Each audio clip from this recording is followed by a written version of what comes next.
bagaimana stok atau logistik pangan di negara itu cukup. Dan kalau seperti itu pun keluarga pemimpin kayak gitu nggak ada tuh keluarga pemimpin atau pejabat yang pamer-pamer di medsos gitu kan, wow pakai baju Ya mungkin dulu ya, mahal. ya. Tapi gini,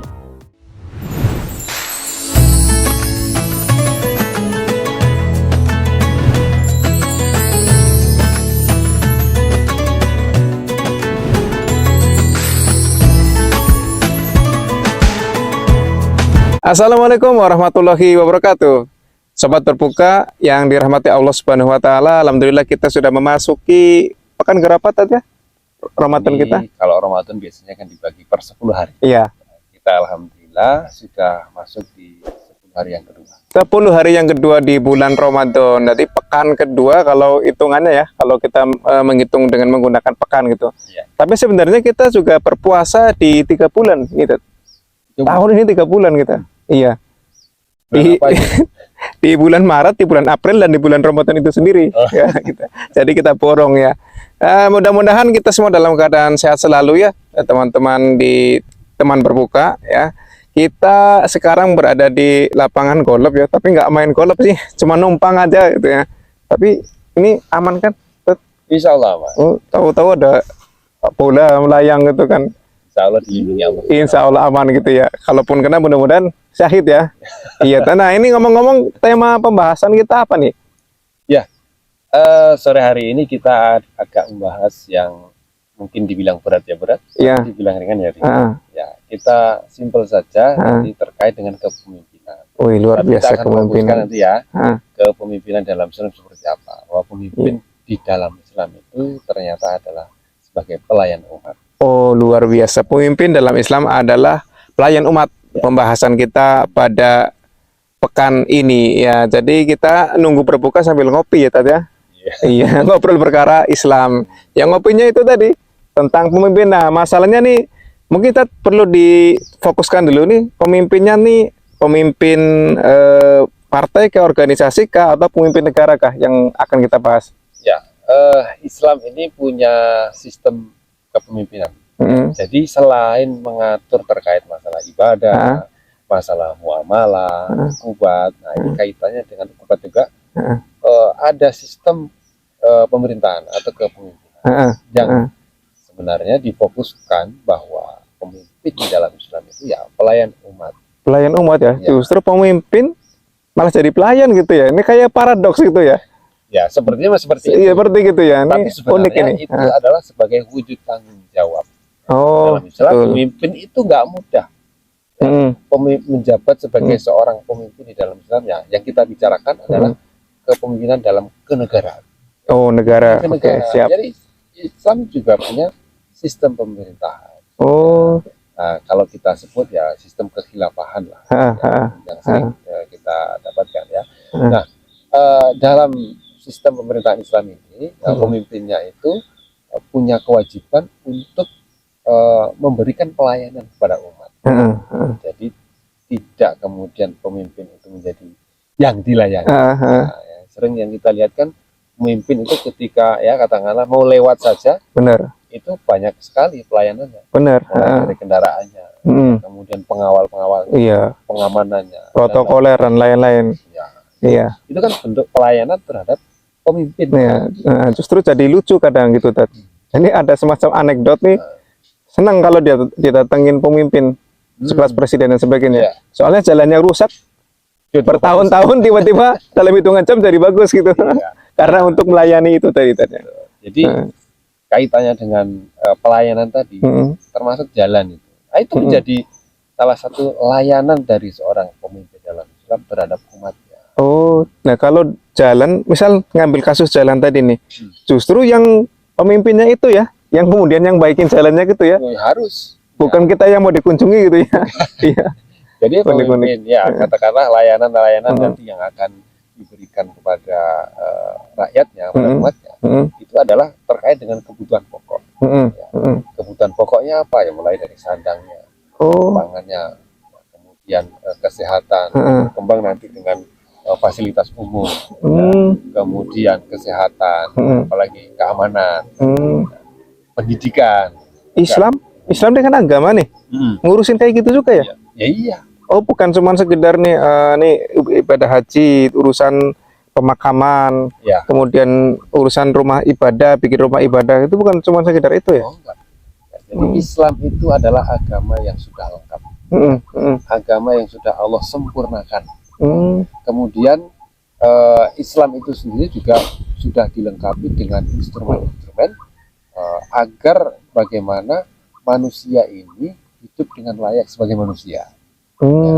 Salah satunya dengan melalui sistem pemerintahan. Kemudian bagaimana cara mewujudkan pelayanannya? Iya. Karena dengan segudang kebutuhan tadi, itu tentu nggak mudah dong. Ya. Pasti. Dan butuh sumber daya yang banyak. Iya. Terutama modal dari sumber dana misalnya. Mungkin kalau kita melihat dari negeri-negeri yang ada sekarang, kesulitan terbesar itu adalah bagaimana mendapatkan sumber dana untuk membiayai pelayanan terhadap umat. Nah, kan dengan pajak bisa itu. Nah, itu dia. Di dalam Islam, pajak itu adalah opsi yang paling terakhir. Wah, yang benar. Iya. Oh, nggak ada pajak. Nggak ada pajak. Jadi gimana mau bangun rumah, mau beli mobil Rubicon tadi nggak ada pajak. Jadi kalau di dalam Islam, sumber pendapatan negara itu yang paling besar adalah dari pemanfaatan kepemilikan umum. Jadi kalau Islam kaum muslimin ya, Nabi pernah bersabda, al-muslimun asyura kaum salasi, al-ma'u wal kalau wan. Kaum muslimin itu berserikat dalam 3 hal, yaitu mata air, padang gembalaan, kemudian api. Ya, jadi mata air itu ditafsirkan sumber-sumber air yang itu memang menguasai hajat orang banyak. Sungai, danau, laut. Ya. Sungai itu kan nggak bisa kita kuasai sendiri. Di kapling-kapling itu nggak bisa kali. Nggak bisa. Tapi boleh dimanfaatkan karena itu milik bersama. Oh, sekedar manfaatkan, tidak boleh dimiliki. Masyarakat itu karena milik umum, boleh dimanfaatkan langsung, asalkan itu ya tidak mengganggu kemudian orang lain untuk memanfaatkan juga. Ya, gitu. Nah, yang kedua tadi ya padang gembalaan, Al-Kala ya. Padang gembalaan ya kita ibarat bukan padang ini ya. Iya, bukan. Ya, ini salah satunya juga sebenarnya. Tapi yang lebih besar lagi yaitu hutan. Seperti negeri kita misalnya, hutan kita itu luas sekali. Nah, itu sebenarnya adalah milik umum, milik rakyat, milik umat. Jadi semua masyarakat ini punya hak kepemilikan. Yang ketiga, api. Nah, api ini dianalogikan sumber energi. Nah, sumber energi banyak, ya. Bisa berupa misalnya barang tambang, ya kan? Ada batu bara, ada bumi, ada minyak, gas, dan sebagainya. Nah, ini juga merupakan hak milik umat. Nah, jadi negara nanti melalui pemimpinnya dalam Islam itu mengelola itu. Karena tidak mungkin dikelola oleh individu atau kelompok-kelompok tertentu. Nah, dari situlah kemudian akan ada sumber dana yang kemudian nanti dikembalikan lagi kepada umat. Nah, dari situ negara bisa membiayai, kemudian berikan pelayanan dalam bentuk kesehatan misalnya, pendidikan, pengamanan, fasilitas umum. Dari situ mungkin kita bisa berkaca lah dari pertambangan yang mungkin ada di depan mata kita. Iya. Berapa yang bisa dihasilkan dari situ. Kalau itu bisa digunakan untuk memenuhi kebutuhan umum, ya kebutuhan masyarakat, saya yakin melimpah sekali. Nggak butuh mengutin pajak lagi ya sebenarnya ya. Makanya tadi pajak itu opsi terakhir. Opsi terakhir setelah dari slot-slot tadi itu nggak bisa keambil lagi tuh, baru kemudian pajak ya. Berarti paradigmanya betul-betul kebalik ya. Sekarang kita kan, mohon maaf saja, faktanya sekarang kan pemimpin itu kan justru mental dilayani gitu kan ya. Kita nggak ngomong cuma di Indonesia aja lah. Ini gejala umum gitu kan. Nah, gejala umum di seluruh dunia kan. Seorang pemimpin biasanya mentalnya dilayani, dan negara itu justru sedihnya dari pajak. Tapi justru tadi unik juga, kebalikan justru ya. Iya, pajak itu opsi terakhir. Yang kayak gini enak rakyat buat ya kalau gini. Ya bukan masalah enak gak enak, karena ini adalah syariat.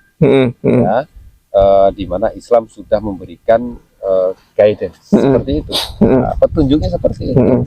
Ketika guidance itu diikuti, ya insya Allah akan membawa maslahat. Nah, faktanya sekarang aturan itu ditinggalkan, ya, bahkan dijauhi atau dijauhkan. Sehingga yang muncul apa? Kemudaratan.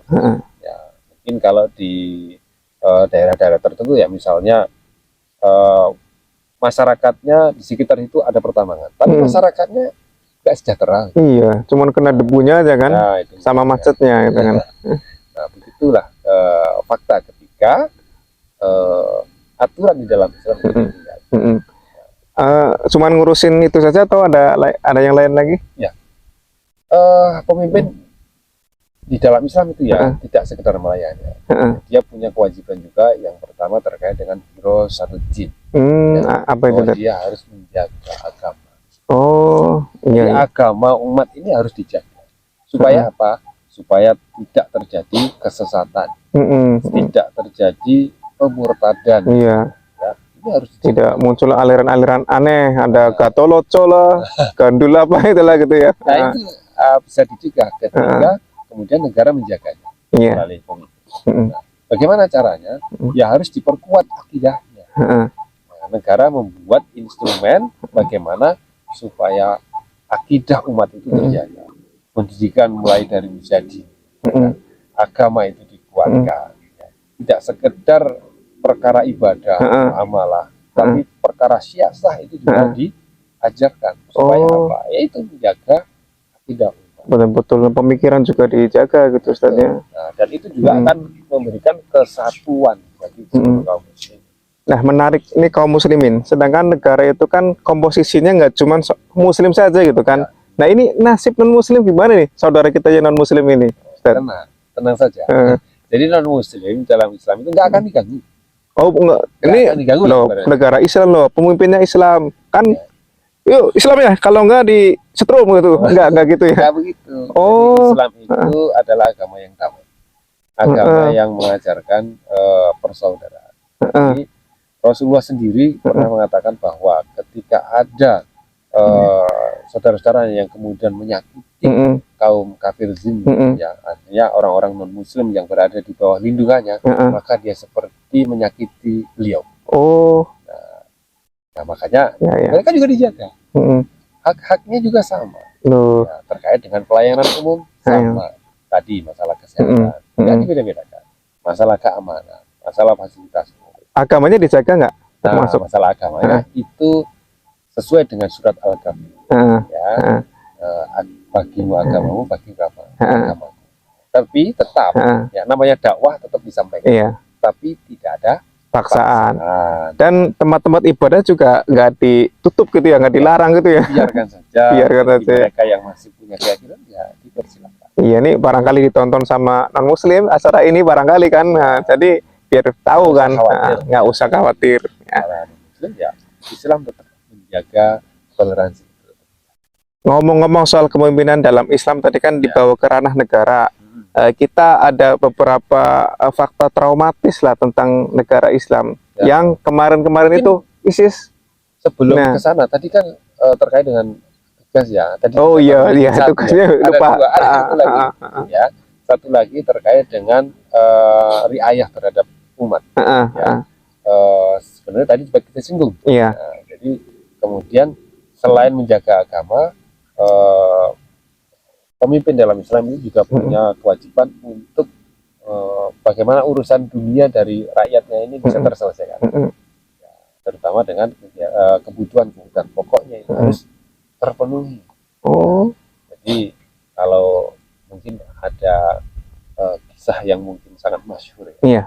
Gimana itu? Khalifah Umar bin Khattab. Saya yakin teman berbuka juga tahu kisahnya.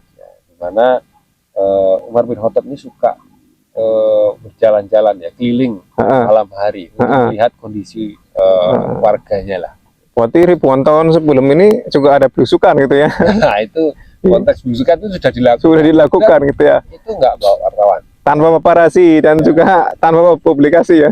Mereka tidak perlu pencitraan. Bahkan kisah ini kemudian beliau menemukan salah satu warga. Ya, di mana seorang yang masih memiliki anak-anak yang Mm-mm. sedang memasak, Mm-mm. dan anaknya ini menangis terus. Mm-mm. Ya, ibunya selalu ditanya Mm-mm. kapan masakannya itu Mm-mm. masak, Mm-mm. dan ibunya selalu beralasan belum masak, sabar, Mm-mm. Mm-mm. sabarlah ini belum masak. Mm-mm. Nah, ternyata kemudian sampai anak itu tertidur. Mm. Kemudian dia Mm. berkeluh kesah lah, Mm. ya, tentang pemimpin ini Mm. bagaimana Iya. kok tidak peduli dengan rakyatnya yang seperti itu. Mm-mm. Mm-mm. Nah, Umar bin Khattab mendengar itu, lalu Umar mendatanginya Mm-mm. dan bertanya, dan keluh kesahnya didengarkan. Mm-mm. Dan ternyata yang dilihat ketika dilihat di Mm-mm. pancinya lah, Uh-uh. yang dimasak itu ternyata batu. Oh, Sangat sedih lah. batu Ya, bisa Umar. Ya nggak mateng. bisa masak. Oh, maksudnya Itu untuk ini hanya ya. alasan ibunya saja untuk Uh-uh. memberikan keterangan kepada anaknya bahwa dia sedang Ush. masak. Iya, iya. Seketika itu juga kemudian Umar langsung ke Baitul Mal mengambil gandum, bahkan asistennya mau bawakan gandumnya nggak boleh. Ya, Kenapa? dia nggak mau karena dia takut ya bahwa urusan ini akan ditanyakan oleh Allah Subhanahu wa Ta'ala di yaumil akhir. Itu pemimpin yang betul-betul ini ya. Beliau panggil sendiri sampai dibawa ke rumah Janagari, dimasakkan sampai masak, dan beliau suapi itu anak-anaknya sampai tertidur lagi, baru pulang. Nah, itu sosok pemimpin dalam Islam seperti itu. Saking tanggung jawabnya nyampe makanannya pun dia panggul sendiri, Betul. masak sendiri, suapin langsung ke rakyatnya gitu ya. Dan nggak kalah memilukan lagi ya, ketika cicit beliau, ada salah satu cicit Umar bin Khattab, namanya Umar juga, Umar bin Abdul Aziz. Beliau itu salah satu pemimpin dalam Islam yang memimpin negara Islam itu nggak lama, cuma 2 tahun lebih. 2 periode? 1 periode. 1 periode. Apa periode ya? 2 tahun cuma. 2 tahun lebih 4 bulan atau berapa gitu. Ya. Artinya nggak nyampe 3 tahun. Tetapi di dalam masa 2 tahun, beliau bisa menjadikan warganya itu sejahtera. Buktinya apa? Buktinya sampai warganya ini tidak ada yang berhak menerima zakat. Nggak ada orang miskin berarti. Iya. Nah, ini karena kemakmuran yang terwujud berkat menerapkan syariat Islam, karena punya prinsip bahwa beliau ada pelayan. Nah, ketika melayani ini ada kisah-kisah juga nih. Abdul Aziz nih. Salah satunya mungkin ini yang terkait dengan ada seseorang yang ingin berdiskusi. Nah, berdiskusi dengannya, kemudian ketika itu malam hari. Nah, ketika malam hari warganya ini menanyakan sesuatu hal, kemudian ditanya, ini berkait dimatikannya dulu, apa namanya? Warganya? Bukan, lampu ya. Nah, jadi karena malam hari dulu belum ada listrik. Iya, dia pakai ceplik lah ibaratnya. Lampu. Dimatikan lampunya. Loh, kenapa dimatiin, kan malah jadi gelap? Nah, itu jadi pertanyaan dari warganya, kenapa dimatikan jadi malah mau kabur ya? Ya, jadi dijelaskan kalau urusan yang kamu tanyakan terkait dengan pribadiku, maka ini aku matikan karena ini adalah lampu dari negara, bentuk penyediaan oleh negara. Jadi kalau urusan pribadi nggak boleh pakai. Sampai segitunya ya. Belum lagi anak beliau. Anak beliau itu pernah mengeluh, masih anak-anak. Ketika lebaran tiba, anak-anaknya ini bermainlah dengan teman-temannya yang lain. Teman-temannya pakai baju-baju baru. Nah, dia masih pakai baju yang lama dan ada tembel-tembelannya. Baliklah pulang, ngadu kepada Umar bin Abdul Aziz. Intinya ya dia minta dibelikan baju juga lah. Masa lebaran bajunya kayak gini lagi. Nah, kemudian Khalifah Umar bin Abdul Aziz menemui Baitul Mal, penjaga Baitul Mal. Beliau kemudian meminta agar bentuk layanan di bulan depan itu bisa diambil dulu untuk dia membeli baju anaknya karena ibadah. Nah, ngutang berarti? Ya rencananya mau begitu. Gitu. Dijawab oleh penjaga Baitul Mal, oke, gitu. Boleh saja. Tapi Anda harus bisa menjamin bahwa Anda harus hidup sampai bulan depan. Ya Allah. Akhirnya nggak jadi.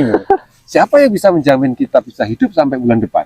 Segitunya Ya, kan? gitu ya. Nah, sehingga Khalifah Umar bin Abdul Aziz mundur, nggak jadi. Lalu menemui anaknya lagi, ya kemudian memberikan pengertian bersabar ya. Kalau kamu ingin bapak masuk surga, ya kita masuk surga, pakai ini dulu. Tapi kalau kamu ingin bapak masuk neraka, bapak carikan baju baru.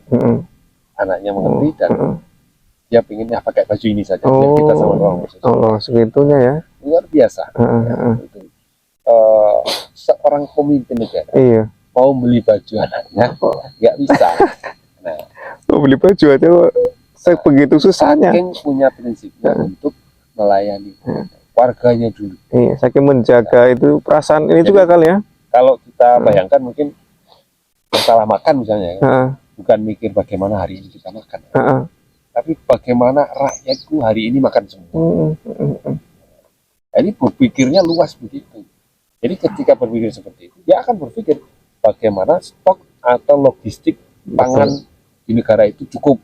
Dan kalau seperti itu pun keluarga pemimpin kayak gitu nggak ada tuh keluarga pemimpin atau pejabat yang pamer-pamer di medsos gitu kan, wow pakai baju ya, mungkin dulu mahal ya. Tapi gini, di masa awalnya, ya, ketika di awal Umar bin Abdul Aziz ini diangkat menjadi dia sedih, tapi karena kemudian sudah ini menjadi tanggung jawab yang harus beliau panggul, maka dipanggil semua. Pertama istri ya, istrinya itu kan anaknya Khalifah sebelumnya. Iya. Nah, itu banyak, hartanya banyak, perhiasannya banyak. Sultanah lah ya, orang kaya lah ya.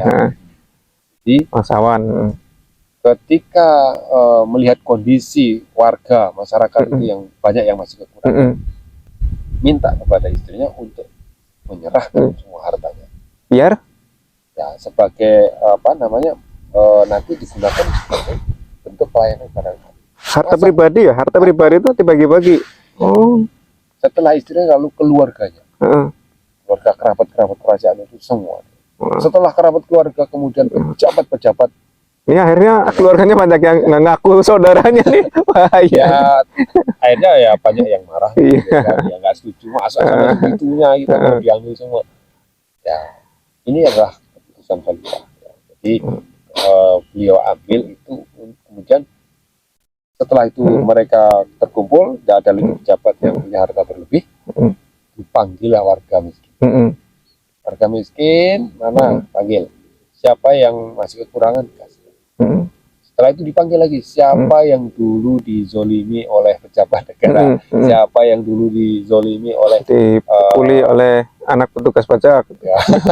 warga dari oleh pejabat negara lah gitu. Ya. Panggil semua.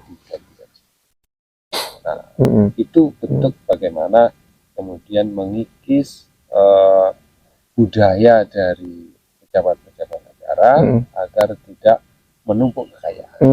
Dan juga secara mengutamakan pelayanan kepada umat.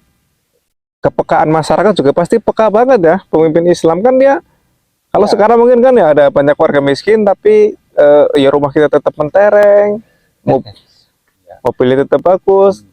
Jadi pemimpin dalam Islam di masa itu malu, malu ketika memanfaatkan fasilitas negara yang berlebihan. Luar biasa, luar biasa. Jangankan gaji, ya kan? Bentuk yang diberikan kepada pemimpin itu bukan gaji, ya, tetapi dia dalam bentuk santunan. Oh, loh, kayak malah kayak orang susah tuh disantuni itu. Ya. Tapi santunan. Paradigmanya gitu ya. Kebutuhan dari keluarga itulah kebutuhan. Saking zuhudnya, ini sebagai contoh yang terbaik, salah satu yang terbaik dia Khalifah Umar bin Abdul Aziz. Oke, nah, jadi itu sebagian gambaran tentang pelayanan dari. Oke, ini bicara enaknya gitu ya, tapi kan fakta, ada beberapa fakta yang mungkin bikin psikologi masa ini merasa traumatis dengan namanya negara Islam itu kan. Sebutlah ISIS. Nah gitu. Ini apakah akan mengarah ke situ atau gimana nih, Tat? Maksudnya Itu nih. kan ini ya, Heeh. sudah cukup lama ya. Heeh. Jadi dulu ketika muncul awal sekali Heeh. ISIS Iya, di heeh. Suriah ya. Iya. Nah, itu kan dari namanya aja itu bahasa Inggris ya. Islamic State. Oh iya ya, namanya bahasa Kalau Inggris. nggak salah Iya. singkatannya Iya, apa? iya, ya. Islamic State apa gitu. Heeh. Nah, berarti bukan Islam yang membuat itu. Oh, berarti bisa jadi Kalau ada. murni dari Islam harusnya bahasa Arab semua dong. Heeh. Nah, itu satu. Lalu kemudian setelah beberapa waktu kemudian terungkaplah kan bagaimana tidak Islamnya ISIS. Oh, iya, iya. Jadi saya kira itu hanya upaya saja dari musuh-musuh Islam yang ingin mendiskreditkan kepemimpinan dalam Islam. Iya, betul. Soalnya pasti gini, Tat, ada ketakutan nih di masyarakat nih kalau ngomongin negara Islam, pasti bayangannya entah kayak ISIS atau apa. Apalagi belakangan ini kan stigma terhadap negara Islam itu apa namanya ya? Cenderung negatif. Iya, Ya. benar. Framingnya tuh negatif gitu. Ya, jadi kalau bicara tentang kepemimpinan Islam, kita melihatnya Khulafaur Rasyidin saja. Iya. Masa Rasulullah, kemudian Khulafaur Rasyidin. Ya, ini ada beberapa pemimpinan Islam setelah Khulafaur Rasyidin itu yang masih mengacu kepada prinsip yang dibawa oleh Khulafaur Rasyidin. Salah satunya tadi Umar bin Khalifah Abdul Umar bin Aziz. Abdul Aziz itu masih mengambil prinsip di masa Khulafaur Rasyidin. Itu memang masanya di masa tabi'in, tapi masih mengambil prinsip Khulafaur Rasyidin. Oh, luar biasa. ya, jangan yang lain-lain. Ambil sumbernya jangan yang lain. Iya, jadi dengan negara Islam ini nggak usah takut, yang namanya non Muslim nggak bakal dimusuhi. Dan negara Islamnya dimaksud bukan seperti ISIS gitu ya, yang bom sana bom sini, mendirikan negara dengan jalan kekerasan gitu, nggak seperti itu, Ustaz ya. Nah, jadi, perlu kita pahami bahwa pemimpin di dalam Islam tadi pelayan umat. Jadi jangan khawatir bahwa pemimpin itu akan menjadi diktator lah, kemudian sesat lah. Kan. Memang khalifah punya kewenangan untuk mengambil atau mengadopsi atau mentabani aturan yang akan diterapkan di dalam memimpin negara ini. Tapi itu tentu tetap berpegang teguh pada syariat Islam. Selama ada pemimpinan Islam pasti akan syariat Islam itu yang dijalankan. Iya. Ya, insya Allah akan membawa maslahat. Kan Islam rahmatan lil alamin, iya. Rahmat bagi seluruh alam, bukan rahmatan lil muslimin. Iya, betul. Rahmatan lil alamin, seluruh alam. Gak cuma muslim, termasuk tidak hanya manusia, termasuk juga binatang. Oh, apa sih gitu? Tadi ya, Khalifah Umar tadi juga pernah mengatakan saking takutnya terhadap kepemimpinan yang beliau terima, ya, tanggung jawab yang beliau, dia sampai takut ketika ada keledai yang terperosok, ketika ada jalan yang berlubang. Apa begitunya? Jadi keledai juga dipikirkan. Tidak hanya manusianya, bagaimana semuanya makan. Jadi, luar biasa. Binatang juga dipikirkan. Jadi jangan khawatir. Jadi sebenarnya kita harus senang, harus menunggu-nunggu, menanti-nanti pemimpin di dalam Islam. Iya. Kita nanti dilayani kok. Kita justru menjadi malah jadi bosnya ya. Ketika ada pelayanan terhadap warga yang tidak seharusnya, mudah sekali. Katakanlah mengkritik itu sangat mudah, komplain itu sangat mudah. Khalifah atau pemimpin dalam Islam itu sangat terbuka dengan kritikan, tidak anti kritik. Siap. Oke. Sangat, saya kira justru itu yang seharusnya kita tambahkan. Iya, luar biasa nih. Sayang dari panitia sudah dikode tadi, Ustaz. 5 menit lagi katanya, dan itu udah lewat. Padahal menarik sekali pembahasannya ini, Ustaz. Mungkin kita lain kali bikin lagi ya, tema lagi seperti ini untuk tema yang mungkin lebih khusus lagi, misalnya pendidikan dalam Islam. Iya, ini pemimpin aja masih bisa sangat banyak diulik. Kita masih bicara umum loh. Iya. Kita belum bicara per sektor. Iya. Ya, bagaimana Islam mewujudkan pelayanan terhadap umat per sektor. Wah, ini lebih luar biasa, Masya Allah ya. Syukron Ustadz atas penjelasannya nih, Iya. pada lagi panas-panasnya ini pembahasan lagi seru-serunya ini. Tapi ya karena sebentar lagi juga sudah mungkin masuk waktu berbuka gitu kan ya.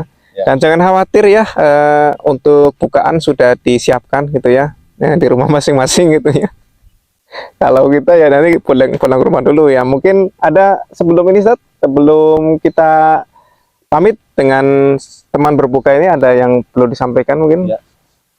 Teman berbuka yang dirahmati Allah Subhanahu wa taala dimanapun Anda berada, kita sebagai muslim tentu punya satu konsekuensi, yaitu mentaati seluruh syariat Allah yang sudah Allah turunkan melalui Nabi Muhammad Sallallahu alaihi wasallam. Dan syariat Allah Subhanahu wa taala ini hanya bisa dijalankan melalui kepemimpinan Islam. Ya. Kepemimpinan Islam mempunyai prinsip salah satunya yaitu sebagai pelayan umat. Jadi mari kita song-song pemimpin di dalam Islam sehingga layanan-layanan terhadap umat yang menjadi haknya umat ini tidak terabaikan. Mari kita wujudkan sama-sama pemimpin di dalam Islam. Baik, syukron Ustadz. Ya, kita pamitan dulu dengan teman berbuka. Wassalamualaikum warahmatullahi wabarakatuh.